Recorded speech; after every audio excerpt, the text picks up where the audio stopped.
Procrastination is usually linked to types of distress. We can procrastinate because of perfectionism or anxiety or depression. It's something that can seem small because so many of us do it from time to time, but procrastination can also grow into a huge problem. People who deal with depression can often procrastinate, which can lead to even worse depression. Say you get overwhelmed by the scope of a big goal instead of breaking it down, and then you feel terrible because you never got started. So you try and avoid stress by procrastinating, but you end up creating more stress. One of the reasons is that we can end up focusing on short-term gains instead of long-term well-being.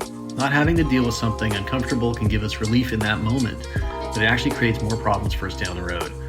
When you don't deal with things, you're leaving them to somebody else, and that someone is usually you in the future. And because it's the future, the problem is probably bigger. Hopefully, keeping this in mind can motivate you to deal with things more quickly. When you're really struggling to start something, you can do a quick pros and cons list on dealing with it now or putting it off for later. When problems seem overwhelming, try breaking them down into smaller tasks that you can achieve. Smart goals can help. You don't want to go overboard, just take on what you can reasonably get complete in a given day. Don't wait until you're in the right mood. We need to recognize our negative thoughts and confront them when they bubble up.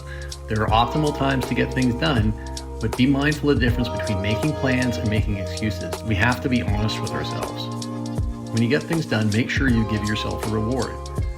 We can even use the things that we normally would do to procrastinate. Schedule time for TV or social media after you've completed your to-do list. You've earned it. You might find that you're not as interested in binging TV shows anyway. You might move on to other more productive things because it makes you feel better. Last, be accountable to other people. That's one reason we think community and fellowship are so important when it comes to working on mental and emotional health. Whenever we're doing anything, it helps us to get support from other people. It helps us to be accountable to other people. So when you're trying to complete something, see if you can get other people to partner up or be invested in it with you. That'll make you more accountable, and that'll make you more apt to do it.